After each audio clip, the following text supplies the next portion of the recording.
Hey guys, James here from TCG University. Come back at you with some more League of Villains box openings. So it's just me today, at least right now. So I don't got a cool partner. I'm gonna make sure this is in the right spot. And then I lost a pop-up check in case you guys are there. See if I can pull that back up real quick.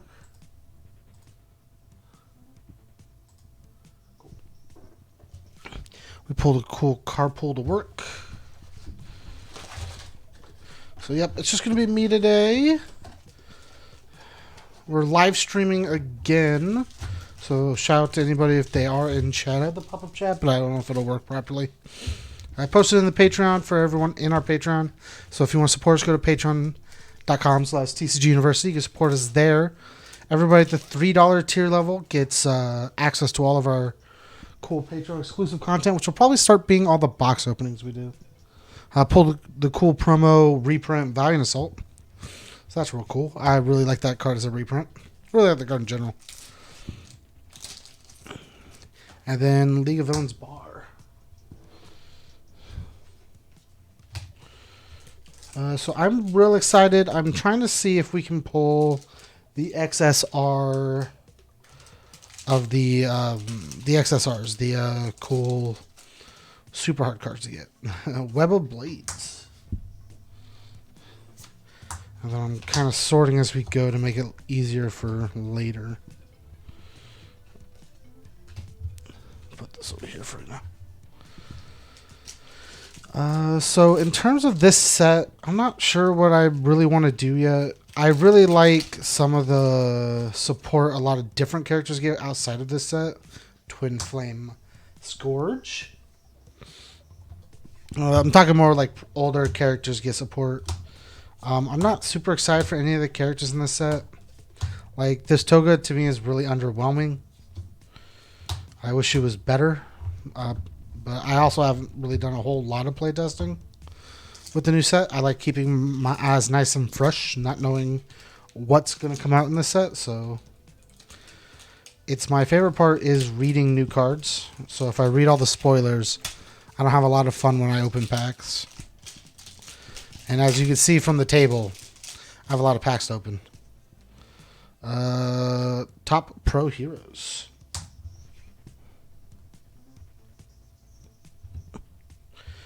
Reorganize this one more time because there's not enough space for everything I'm trying to do. So I took up a corner here for the cool webcam so you guys can see the promos, see all the foils so I don't have to hold them up to the camera like we usually do. So let me...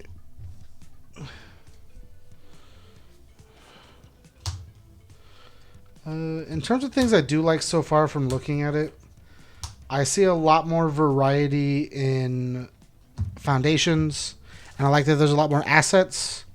To me, the assets are a little underwhelming, but that's understandable. Assets aren't always the most useful cards, and the game right now, in my opinion, is a little too quick for a bunch of the assets of the game. So, Showdown, reprint, not reprint.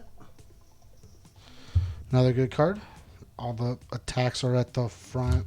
Foundations at the back. That's real weird. It's a weird pack to pull. I know I do want to... I'm also searching for the XRs of characters. Because I like foil characters to play with. Bling out a deck, you know. I'm also looking for foil cremations because I think that card's really good. So those are the two things I'm looking for.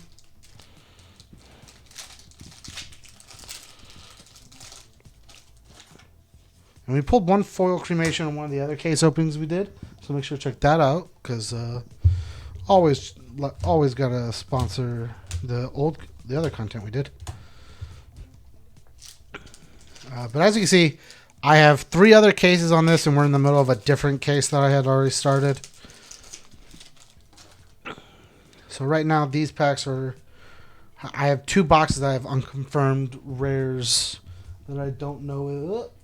I don't know if they are pulled in those. I have one on the shelf for the podcast room that will hopefully be used soon, and then I have one that somebody else bought from me. So I don't know what those two have in terms of cards, but I'm hoping we still get cool stuff. But I don't know what cool stuff we can pull. Twin Sword Slicer.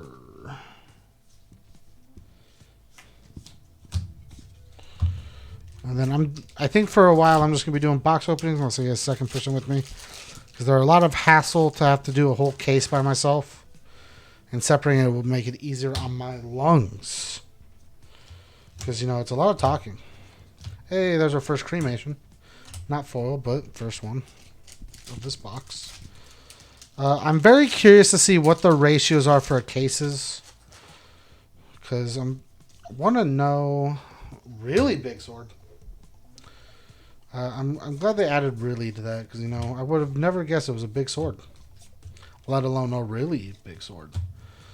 I'm just kind of wondering what pull rates will be like.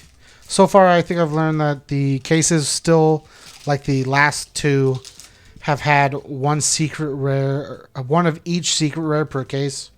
So that's pretty neat. Glacial Breaker.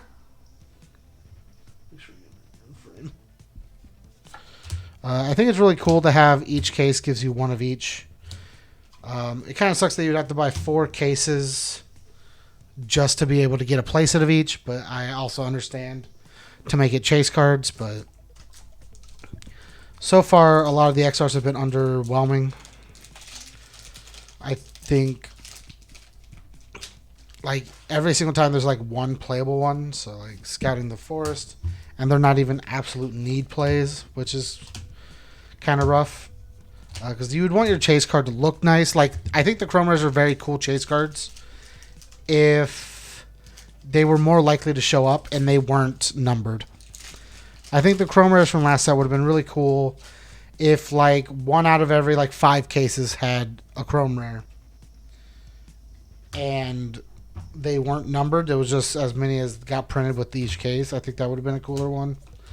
Because, like, I think Weiss Schwarz does a very good job on their, like, secret rares, or what they have as SPs, which is just signed rares from the people, from, like, the voice actors. Each case usually comes with about either 2 to 3, depending on the style of set. And each of those is always really cool, because you always, like, sign stuff. Cards signed by voice actors are very cool.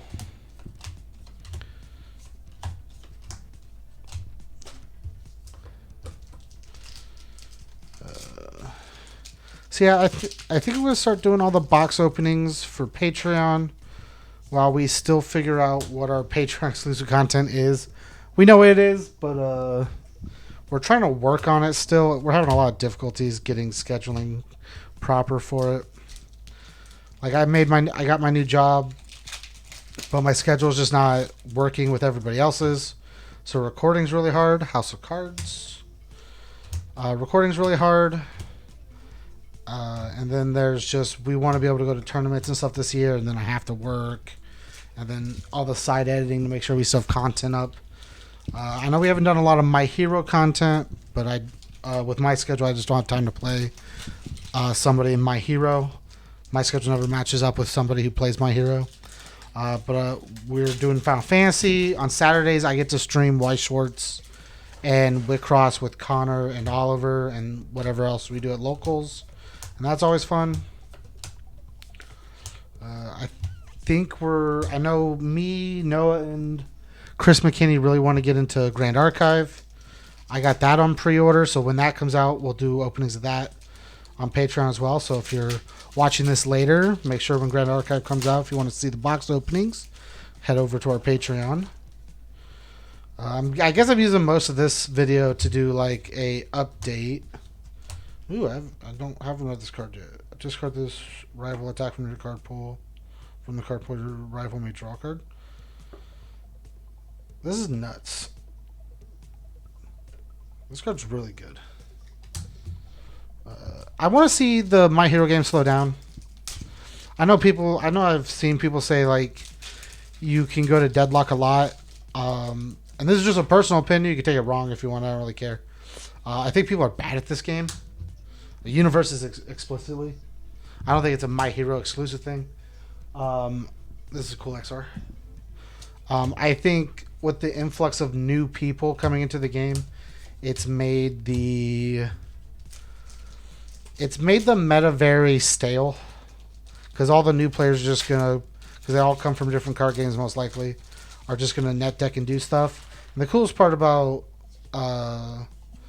Universes, got another ultra rare dual needle, is that you can do a lot of cool deck building things.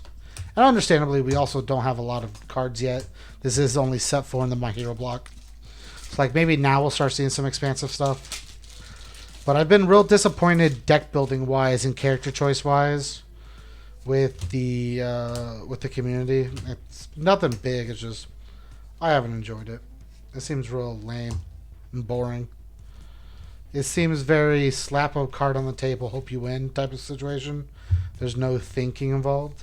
Low blow, and then for your next form this turn, you may search your deck for an attack that is not named Ward Portal and play it. This card's nuts.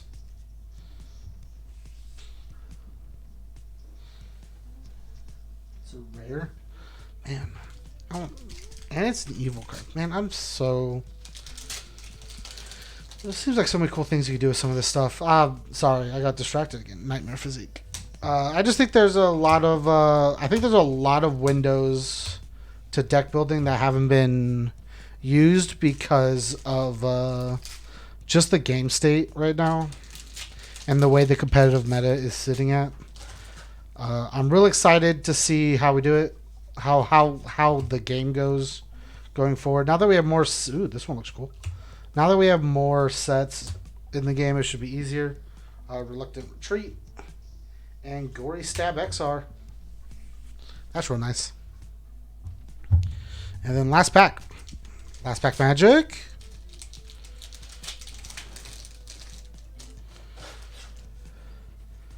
Allah Battle. It's a cool card, but not an XR. Okay, guys, thanks for checking out the video. Make sure to like, comment, share, subscribe. Again, if you want to catch these box openings live or you want to support us in general, go to patreon.com/TCGUniversity. You can do that monthly. $3 gives you access to everything we do, both Patreon exclusive and just in general. I'm going to try and do a better job of putting links and everything up there. I have a very difficult hard time using social medias a lot. I get distracted and forget. But we also have 2 new shirts on the store down below. You can check it in the links. We still have the Punch and Judy and the Fanfrit shirt for Final Fantasy Universes from last year. And this year we have we have 2 new shirts. We have the We Got a Reader shirt. And then we have the whole block of School of Hard Checks, which I thought was a very fun idea and fun twist on School of Hard Knocks. So we have School of Hard Checks, so go and hard check your deck down below. And as always, stay learned.